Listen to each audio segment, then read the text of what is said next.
त्रिपुरा के माननीय मुख्यमंत्री जी, हमारे प्रदेश के माननीय वन एवं पर्यावरण मंत्री जी, किंग जॉर्ज मेडिकल यूनिवर्सिटी की vice chancellor doctor Sonia Nityanand ji, मंच पर उपस्थित अन्य सम्मानित अतिथिगण, आज के इस जॉर्जियन अलुमनाई मीट में उपस्थित तमाम सारे विशिष्ट सम्मानित देश विदेश से आए हुए पूर्व छात्र एवं अपने क्षेत्र में प्रतिष्ठित व्यक्तित्व, यूनिवर्सिटी के छात्रगण, यहाँ के फैकल्टी मेंबर्स, मैं सबसे पहले तो धन्यवाद दूंगा डॉक्टर सोनिया नित्यानंद जी को कि उन्होंने मुझे इतने सारे जॉर्जियंस के बीच में एक नॉन जॉर्जियन को बुला करके एक अलग से सम्मान दिया।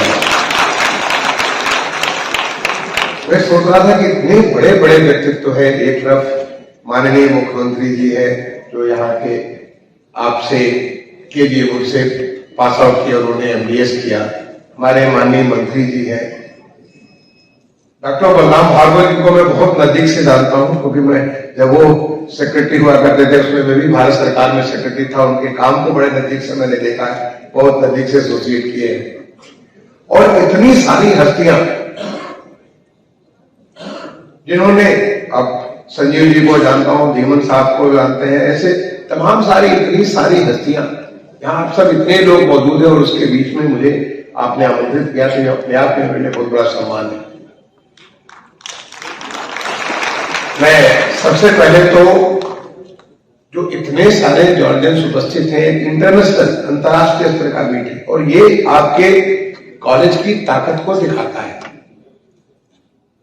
मुझे बताया गया कि कुछ 900 डेलीगेट्स इस एलुमनाई मीट के लिए रजिस्टर कर चुके हैं, जिसमें 42 देशों से अलग अलग लोग आए हुए हैं।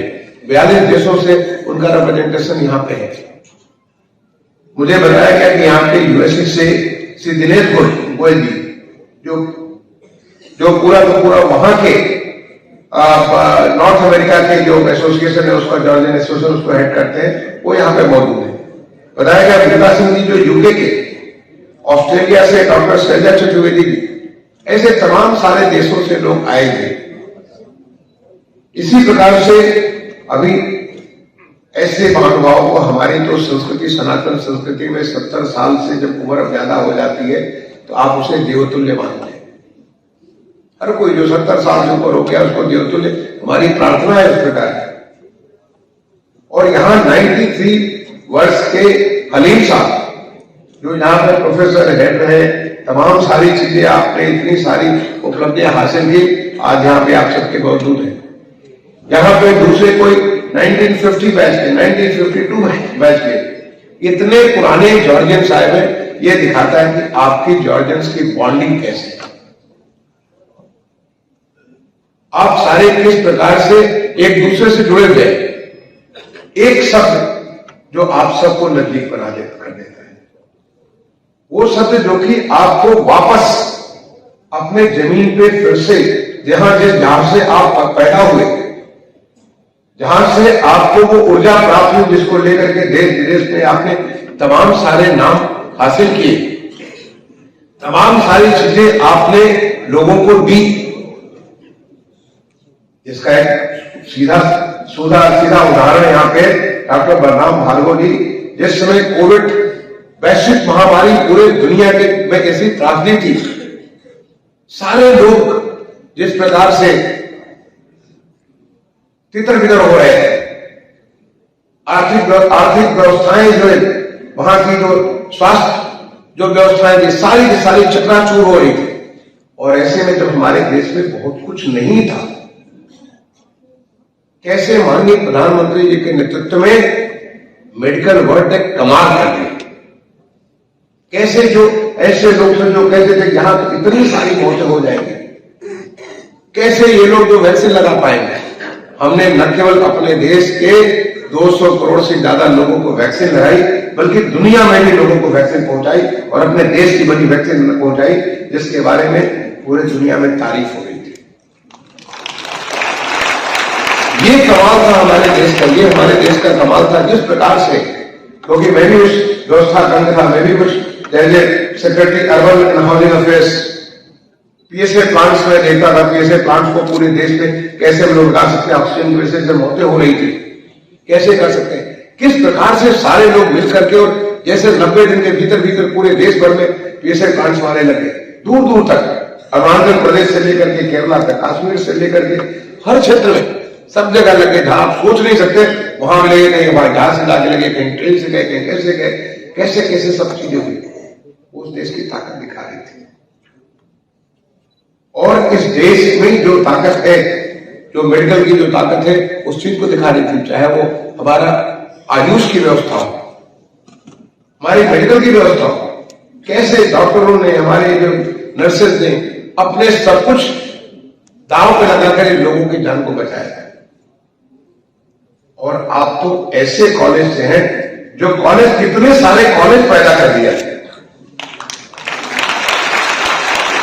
अगर हमारे देश के टॉप 10 जो सबसे पुराने कॉलेजेस हैं, उन कॉलेजेस को गिनती कर उसमें आप आते हैं। और आपने कितने कॉलेजेस को जन्म दिया, आपने यहां से पैदा हुए और जाके यहां का कॉलेज स्थापित किया, वहां का कॉलेज स्थापित किया, और कॉलेज स्थापित करना तो एक new generation of medical practitioners आपने पैदा करना प्रारंभ किया। ये आपकी ताकत है। एक नई थिंकिंग, पूरी मेडिकल कल्चर में एक नई थिंकिंग आपने जारी की। मुझे बड़ी खुशी हुई जब यहाँ पे हमारे जनरल पुरी साहब थे, मुझे गौरव प्राप्त हुआ कि वहां पे डिपार्टमेंट ऑफ बायोटेक्नोलॉजी के सौजन्य से आईआईटी कानपुर, जिसका मैं अलुमनाई हूं, आईआईटी कानपुर और केजीएमयू, इनने मिलकर के एक सेंटर चालू किया जिसका नाम है school of international bio design, synergizing health care innovation and entrepreneurship. ऐसे फेलोज को मुझे ख्याल है कि 9 फेलोज जो जनरल पुरी साहब ने, मुझे गौरव मिला कि उन सारे फेलोज के साथ उनकी बात को सुनने को, उनको समझने को, और कैसे वो आईआईटी कानपुर का जो सेंटर है जो वहां से और कैसे यहां से दोनों को मिल करके वो कैसे एक नई चीज निकालेंगे। मुझे जानकर बड़ी खुशी हुई कि उनमें से 4 लोगों के अपने नई चीजें उन्होंने स्टार्टअप से स्टार्ट कर दिया।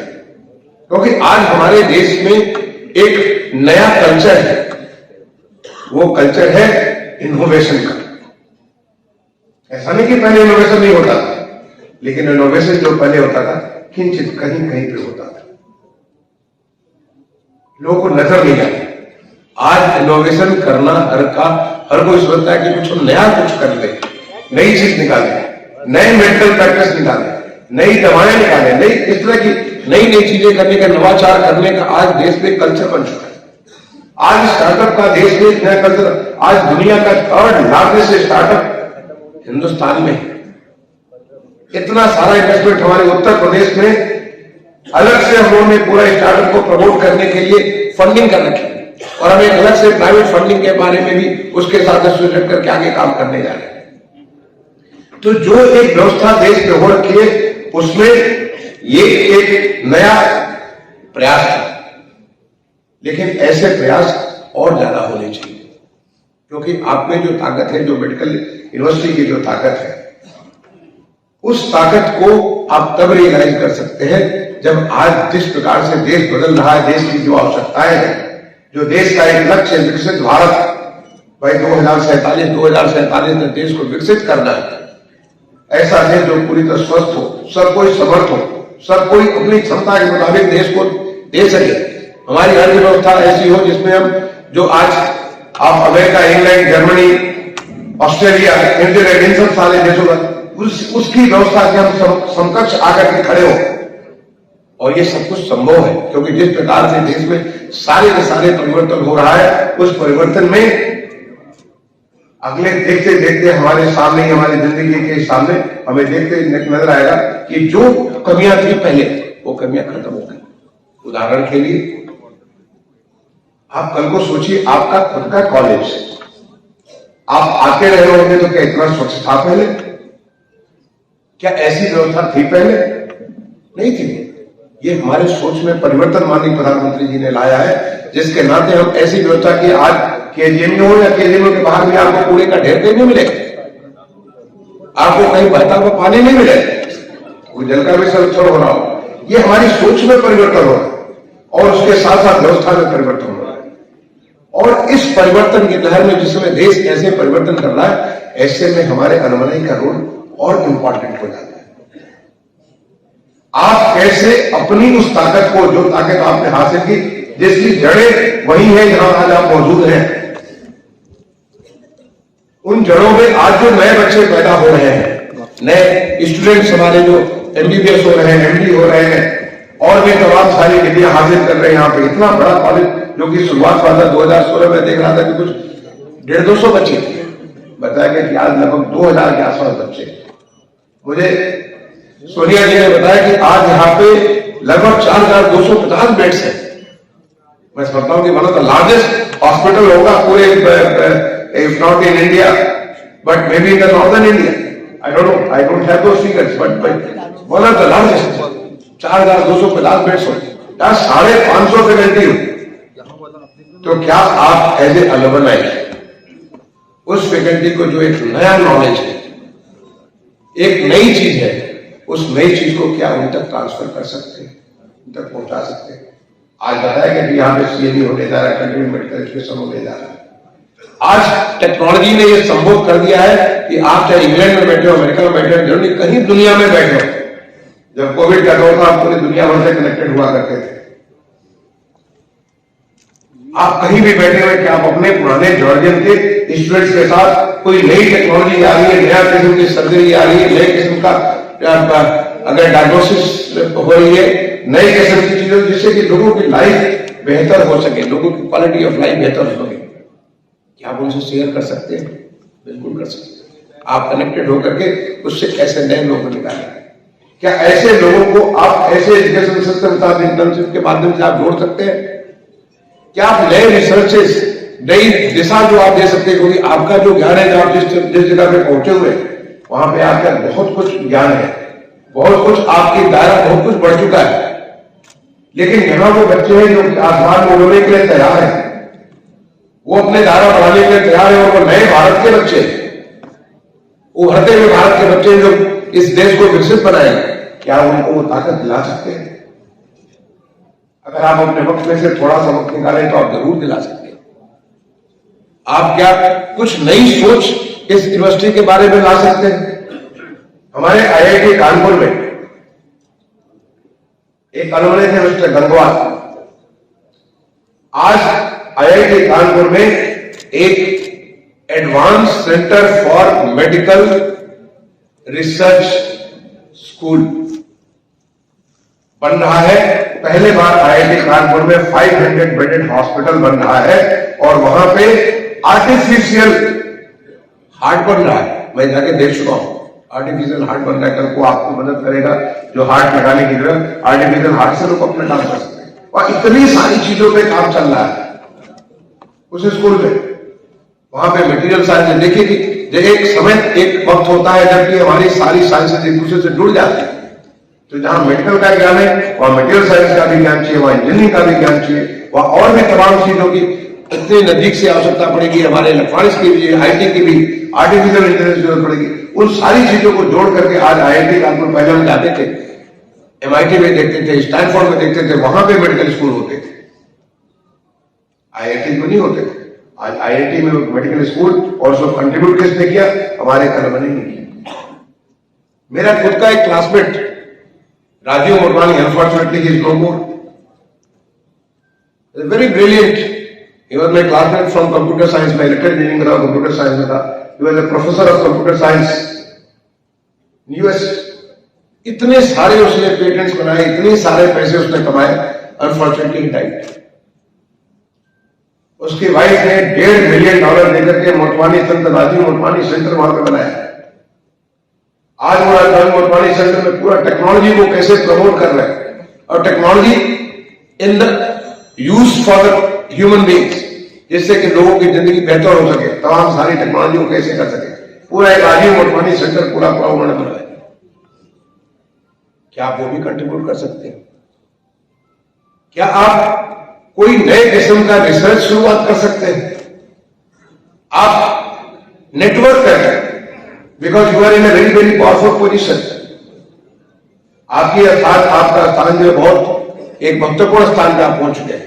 आप नेटवर्क करके सरकार से, गैर सरकार, बहुत सारे तमाम सारे फाउंडेशन से, उनके माध्यम से कुछ नई चीज का शुरुआत कर सकते हैं। और हर चीज के पीछे केवल एक ही लक्ष्य हो, जब हमारा देश एक विकसित भारत बनेगा, उस विकसित भारत का ये हमारा जॉर्जिया पर लीड होना चाहिए। ये सब होना चाहिए जिसके आने वाले समय में अभी हमारे यहां से जो अब धीरे धीरे कभी कभी तो कुछ आते हैं, जैसे पहले हमारा ओलंपिक्स में स्कोर ऑलमोस्ट 0 होता था, हम बड़ा इंतजार करते थे एक तो ब्रॉन्ज मिल जाए। चलो इस बार ब्रॉन्ज मिला तो चौथे स्थान पर आकर के कट गए। एशियन गेम्स होता था, चलो 4-6 मेडल मिल जाए। अब देखिए अब 100 मेडल मिलते हैं, ओलंपिक्स होता है 50 मेडल मिलते हैं, आपका कॉमनवेल्थ गेम्स होता है 100 से ऊपर ज्यादा मेडल मिलते हैं। देश वही है, लोग वही है, जो खाएं बदले, लोगों के एक्सप्रेशन बदले। और देखिए स्पोर्ट्समैन कैसे कर रहे हैं, क्या ऐसा आप नहीं सोच सकते? इतना पुराने सूट, कल को जो हमारा जो ओलंपिक नहीं बल्कि कल को जो एक जो अवार्ड मिलते हैं, मागासे अवार्ड या हमारे नोबेल पुरस्कार, क्या उसमें हमारा जॉर्जिया नहीं आ सकता है? आ सकता है। केवल ये सोचने की बात है, तय करने की बात है। एक बार आपने तय किया तो फिर देखिए आने वाले 20 साल के भीतर एक जॉर्जियन को यहाँ का नोबेल पुरस्कार भी मिल सकता है। आप ऐसा कुछ काम कर सकते हैं। हमारे देश के तमाम सारे पुरस्कार मिल सकते हैं, तमाम सारे नई हमारी यहाँ के पेटेंट्स हो सकते हैं, नई चीजें यहाँ पे इजाद हो सकती है।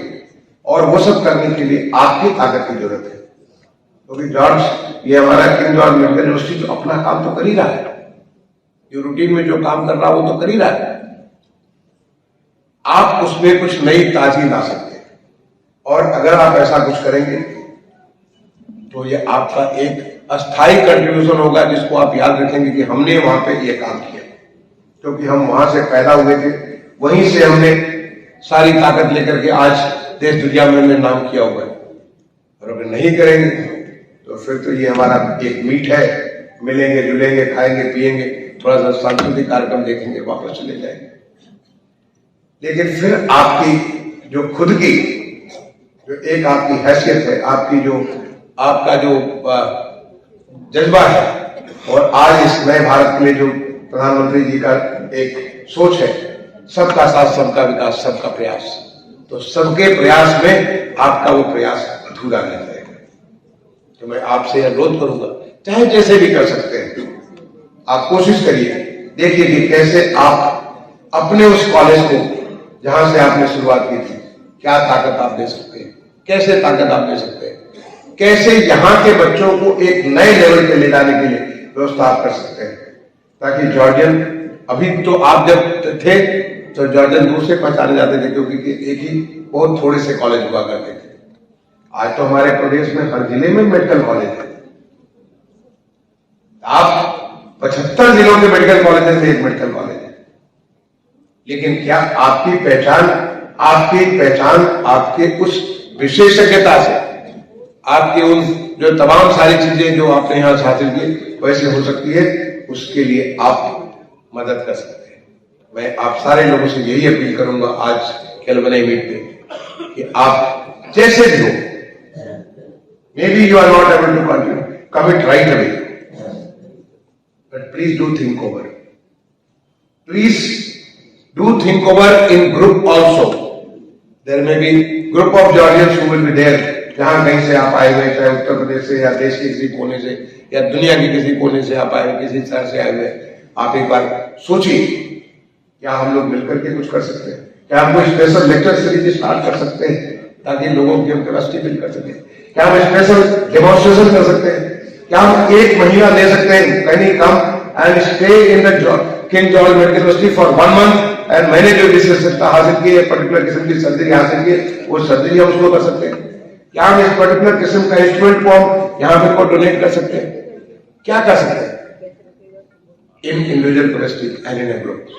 आई थिंक अगर ऐसा कुछ होगा तो फिर इस मीट का और भी ज्यादा लाभ मिलेगा और ऐसे मीट बार बार कराने की जरूरत होनी चाहिए ताकि हम लोगों को अपने जड़ों से जोड़ सके, ताकि वापस हम जाकर के देख सके कि हम जहां से आए थे, जिन कमरों में बैठ के पढ़ते थे। जैसे मैं अभी IIT जाता हूं तो मुझे बड़ा अच्छा लगता है अपने क्लासरूम में जाने का, बहुत अच्छा लगता है अपने लैब में जाने का, अपने रूम में जाने का। आपको महसूस होगा क्योंकि वो हमको हमारे इमोशन से जोड़ता है, इमोशन जो हमारे अंदर पड़ेंगे। और उसके साथ साथ जब आप ऐसा कुछ करेंगे तो आपको परमानेंट जोड़ देगा, कभी आपसे उससे अलग नहीं हो पाएंगे। मैं एक बार दोबारा आप सबको बहुत बहुत अपने तरफ से हार्दिक अभिनंदन करता हूं। आप हमारे प्रदेश लखनऊ राजधानी में आए, आप लखनऊ में केवल किंग जॉर्ज मेडिकल यूनिवर्सिटी को ही केवल घूम करके न जाइएगा। आज लखनऊ पूरी तरह से बदल चुका है। जो लखनऊ आपने देखा होगा किसी जमाने में, आज वो बिल्कुल नया लखनऊ है। आप लखनऊ की शाम को जरा सड़कों में जाकर के देखेंगे, आपको एक अलग रौनक नजर आएगी। आप लखनऊ के जो मॉन्यूमेंट्स हैं उनको जाके देखेंगे, अलग रौनक नजर आएगी। आप यहाँ के प्रोडक्ट्स, आपको पुराना अगर चिकनकारी का याद हो तो चिकनकारी में बहुत कुछ परिवर्तन हो चुका है। अगर आप यहाँ के खाने को पसंद करते हैं तो यहाँ के खाने में भी बहुत कुछ नई नई चीजें हो चुकी है। तो आप आए हैं लखनऊ में, KGMU में तो जरूर आए अपने कॉलेज के साथ, लेकिन लखनऊ में भी आप दोबारा आए, जहां शायद घूमते रहे होंगे। एक बार लखनऊ को एहसास करके जरूर जाइएगा। मेरी बहुत बहुत शुभकामनाएं, बहुत बहुत धन्यवाद। जय हिंद।